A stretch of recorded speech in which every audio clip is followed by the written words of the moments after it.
welcome everyone to the very first episode of our podcast, Echoes! Echoes! Echoes. Alright, the Yeah. podcast. The podcast. Thank you, everyone, and welcome to our first episode of Echoes, the podcast, where we talk about growth and development in and out of JCI. Hi, my name is Tinay, and I'm Dave.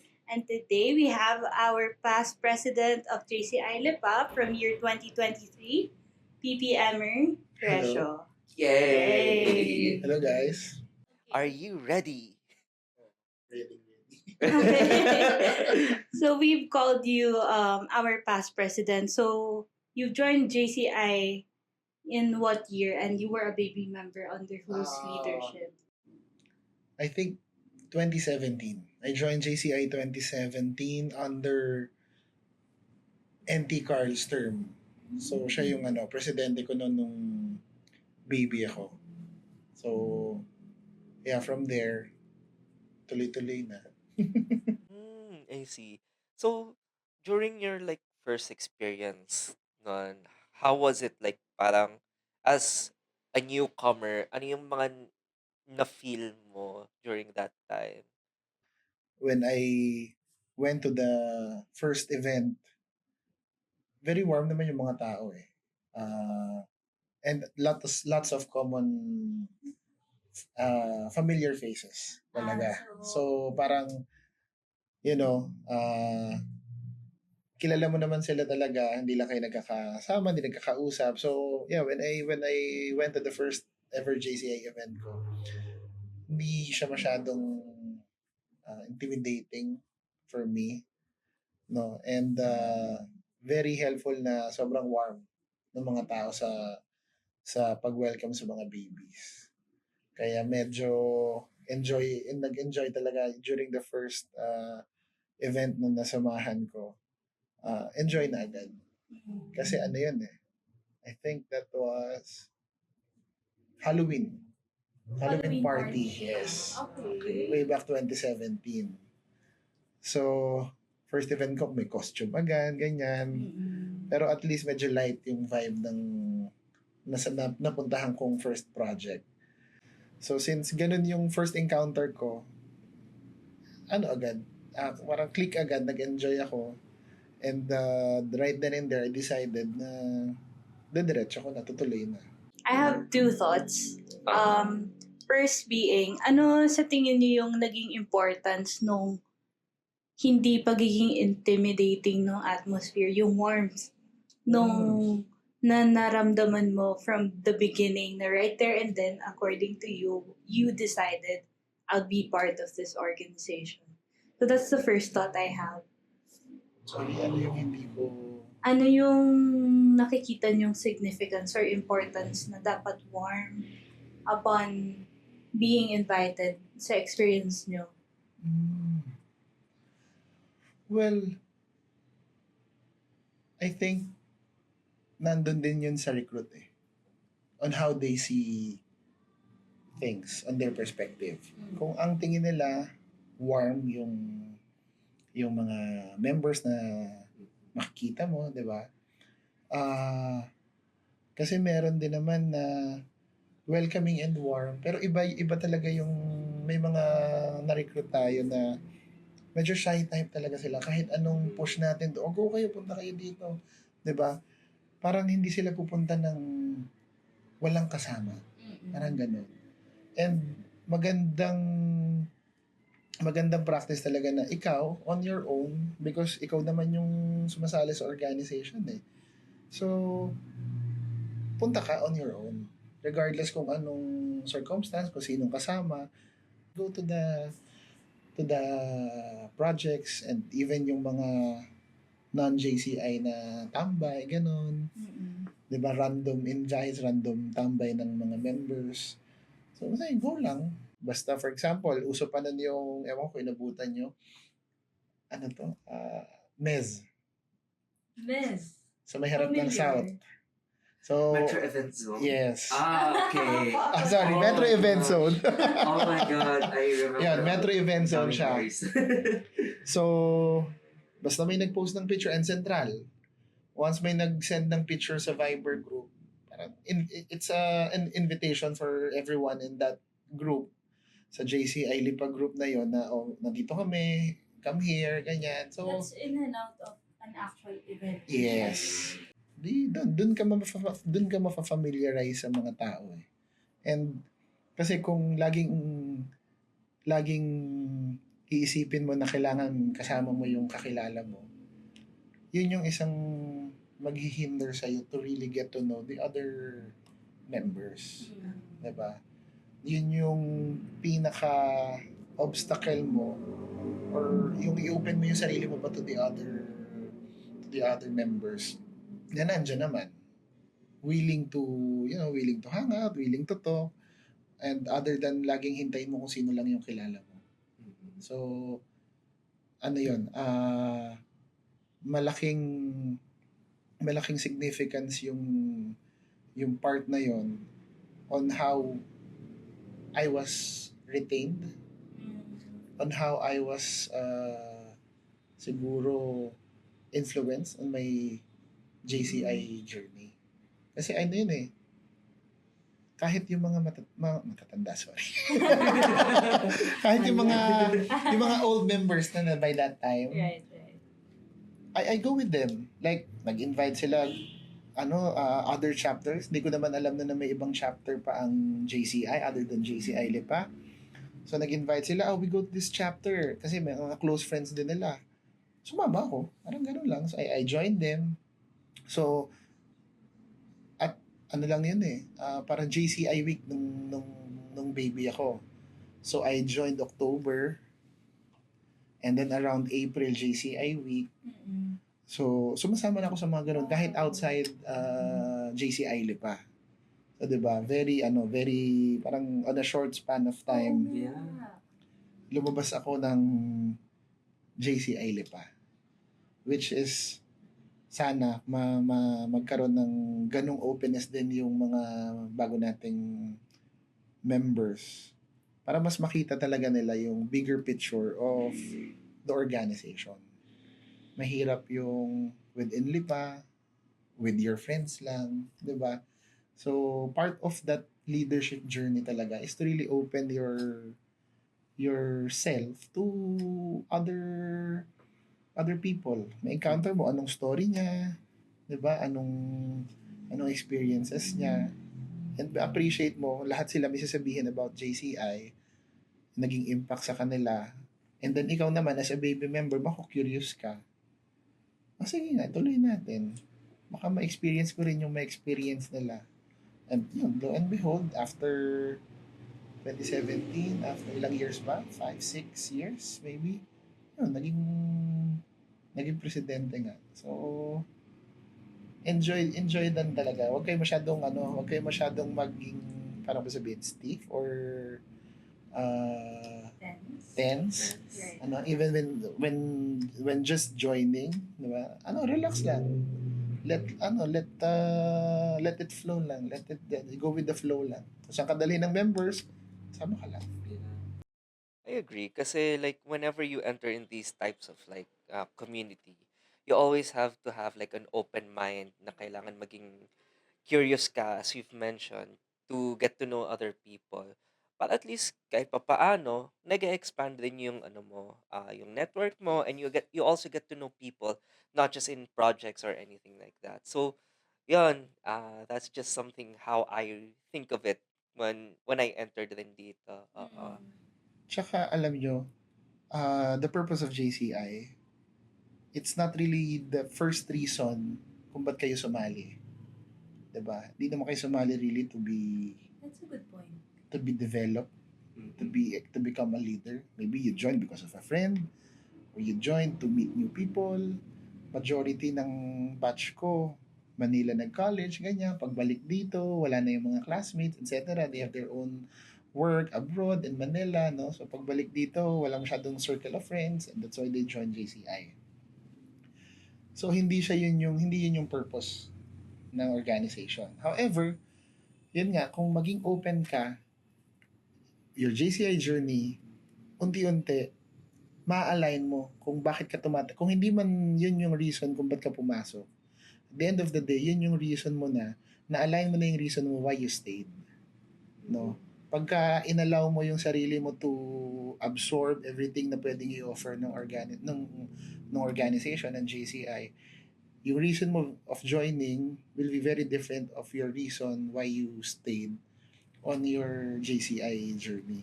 No? Na after baby, tinuloy-tuloy mo. Kung hindi ka man active as an officer, but you're an active member, happy member kung tawagin, na you attend projects on a regular basis din. Basta may project, nandun ka. No? So, we can stay sa organization in many different ways.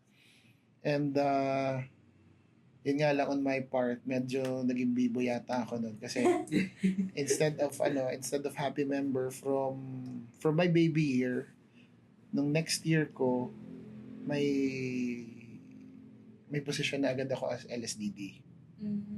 And then after that, director na ako.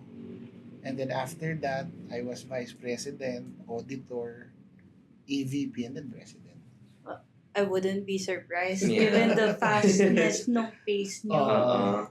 But I'm just curious, like, what made you think na, okay, I feel like I want to step up? Like, mga ganun, starting from member all the way up to president. Actually, hindi ko maalala yung really, I would say, exact point na gusto ko mag-step up. Again, I was offered the position and I am just open to learn of being in that position. So, parang hindi ko siya iniisip na aangat ako. Parang ganun.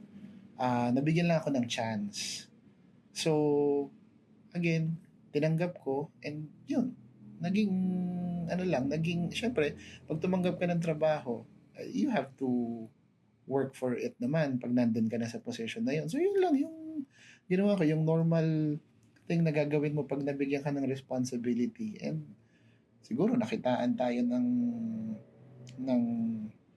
commitment, I don't know, na-offeran ka ulit ng ibang position, etc. But as to the point na, hindi, gusto kong umangat talaga. Gusto ko, like pinlano ko, hindi ganun eh. Kada taon, may nag-offer, next year, ikaw yung ganitong position ko. Sabi ko, sige po. And then, yun, ganun lang. But not to the point na, lalaban ako for vice president. Lalaban ako for EVP. Wala, hindi ko maalala na may ganung point ako. Parang opportunity lang talaga. And ginrab ko lang.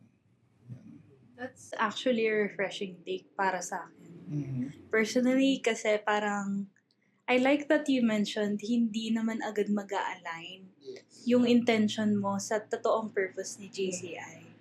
Kasi for me naman, as someone who thinks way far ahead, usually parang naging downside ko din naman yun na tendency ko ma-tense up, tendency ko maging stiff. Kasi parang, JCI to, it should be ganito, ganyan. Like, I have all of these shoulds in my head.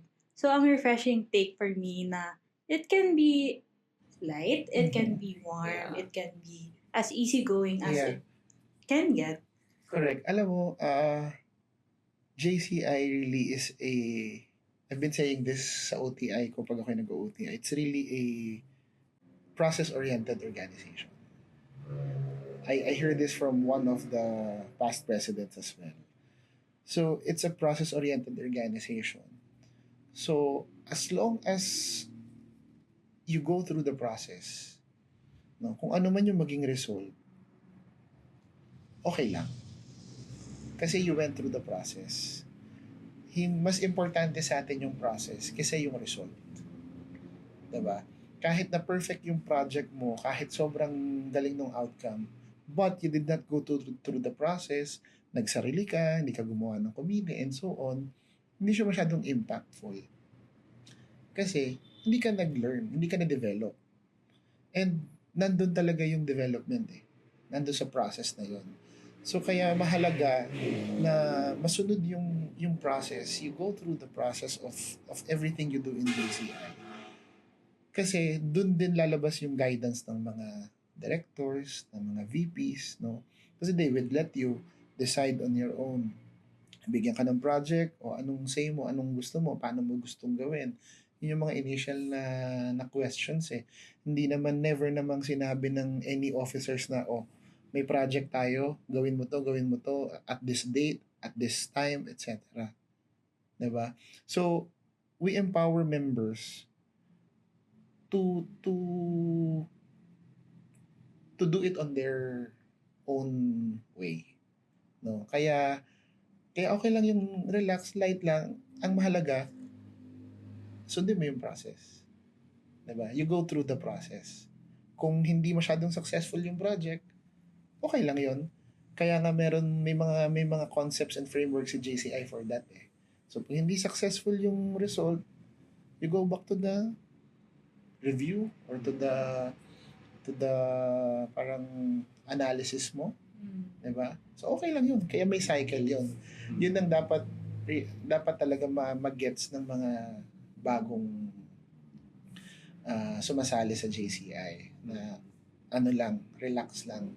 Walang pressure naman, no. Nandiyan naman yung mga officers to guide.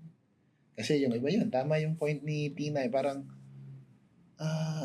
kailangan ganito agad, etc. Perfect, kailangan makapag-deliver kaagad ng results and so on. Hindi yun yung hindi yun yung main purpose. No? Yung kaya nga tama, maa-align mo yun as you go through your JCI journey. Makikita mo talaga yung kung ano yung i-offer niya sa mga members. Yung purpose ng when joining the organization. So, ang mahalaga lang, you have an open mind. Yun lang naman dapat eh. Kung ano man yung naririnig nyo about or other people na gustong sumali sa JCI and may mga naririnig na ganyan, may mga stereotypes kasi eh. Dapat tanggalin mo yon. Otherwise, hindi mo may enjoy, hindi mo, kumbaga, to the point na yun yung point mo na hindi ka sasali because of those things na naririnig mo. Parang And kung, napaboundary, yes, babakuran diba? mo yung sarili. Oo, Like, exactly. you already have a preconceived notion. Yes. Kung ano yung, And kung sumali ka man, yun, medyo, stiff. Medyo, parang masyado kang maingat, no? Na hindi mo may enjoy. Yung kasi yung point hindi mo may enjoy. Kaya from the very beginning, ang point ko, when you're joining JCI, you be open. You be open to what the chapter, what the organization can offer you, can develop you, no? Once you do that, relax lang yung journey. Light lang yung journey mo. Huwag tayo masyadong tense, no? And yun din yung isang reason siguro kung bakit yung ibang nagtataray, hindi tumutuloy. Pag hindi nila na yung sarili nila yung nadi-disappoint nila na parang hindi ko kaya to, ganyan. I mean, di ba ma-assignan ka agad ng projects, ang papasok sa isip mo agad, ang bigat naman ito, ganyan, paano ko gagawin to, etc. It's okay to ask questions. It's okay to ask questions, pero wag mo ilimit yung sarili mo. Maging open ka lang na, sige, press, paano to? Direct, paano to? Or to the other members, guys, tulungan nyo naman ako dito. Lang. Openness really is the key on how to enjoy your JCI journey. You mentioned earlier kasi diba, hindi siya aligned. Yes.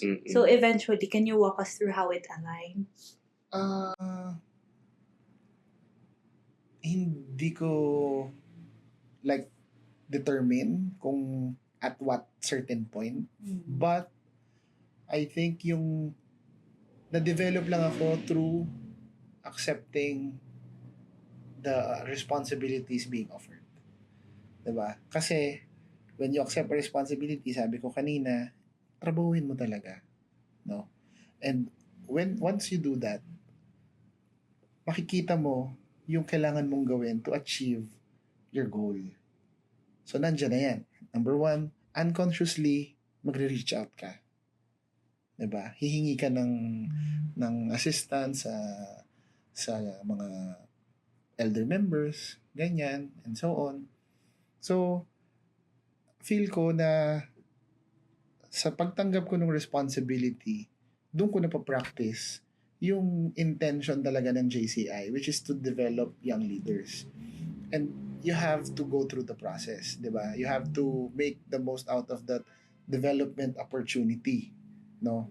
So kaya, sa pagtanggap ko ng responsibility, unconsciously, I am I am grabbing the development opportunity na ino-offer nung organization. And once I grabbed it, pagdadaanan ko na yung process on how to achieve my goal. No, yan, nandiyan na yan, collaboration and so on and so forth.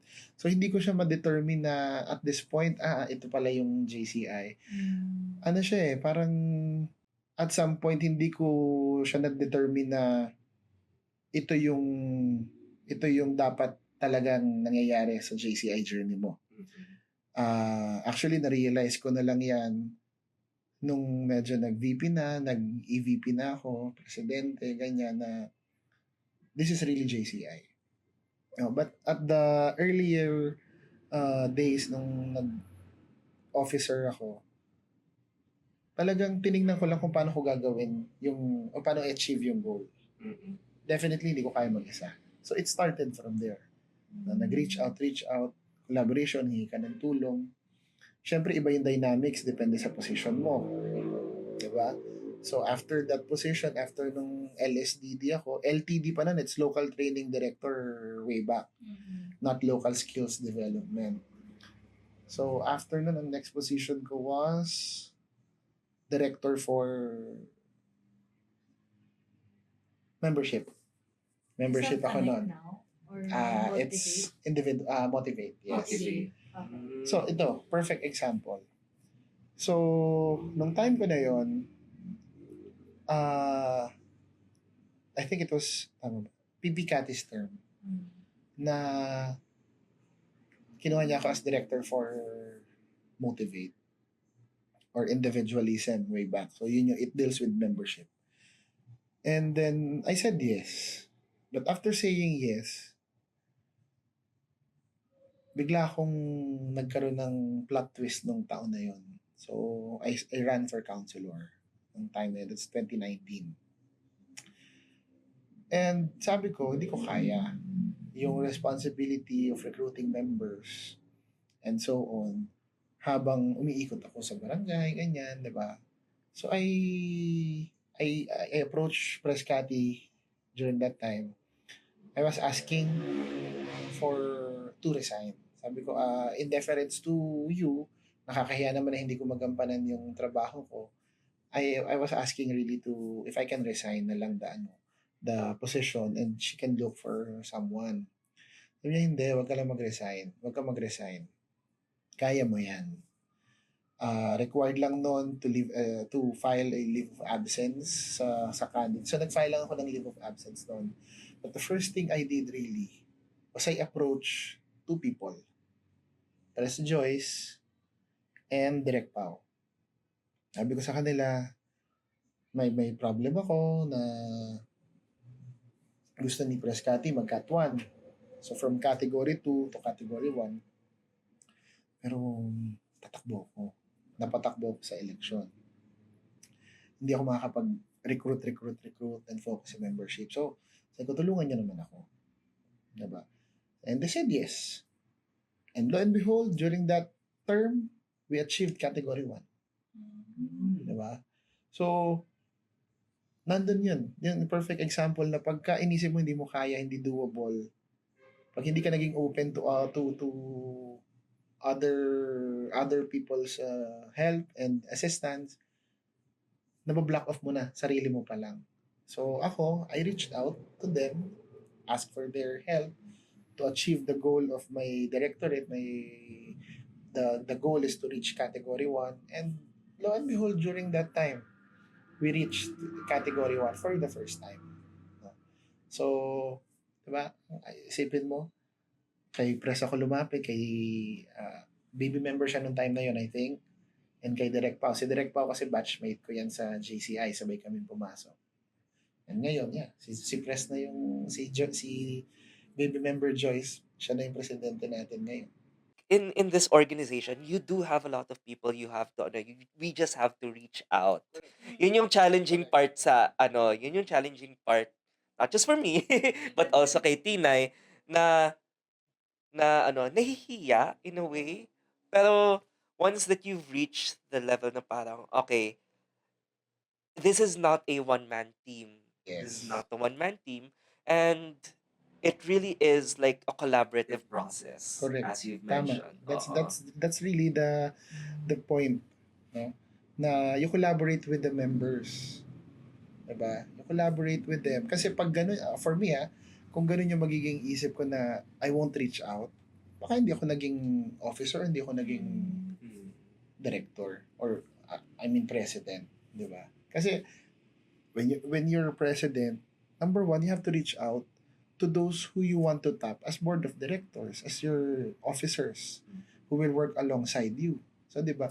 So, yung presidente nga nagtatap ng help from other members. What more? Yung mga baby members na bagong pumapasok, it's the culture, it's the right culture sa JCI. You ask for help, you ask for, or you make a collaborative effort among other members. Huwag mong sarilinin kasi dun ka magkakaroon ng overthinking, mape-pressure, and so on, di ba? So, dapat maalis yon. Pero ang ganda nun, ng term mo that it's a collaborative process. Kasi, totoo, hindi lang sa chair or sa other members. Same as the president, down to the directors, down to the deputies. Lahat sila parang involved sa proseso collaboratively, which is really well put. Kita nyo naman sa structure natin yan eh. When a director taps a member to become a chair for a certain project, it's a collaborative process na agad. It's the first step to that process. Reach out to other members. Hindi naman pwedeng director lang yung gagawa nun. Kaya dapat yun ang mabasa nating mindset. Yun ang ma-promote or yun yung mapakita nating mindset sa mga gusto nating recruit. We are open to you asking questions. We are open to you asking for guidance and help, no? And we are open for a collaboration, diba? So, mahalaga yung thought and yung mindset na ganun sa pagpasok mo sa organization.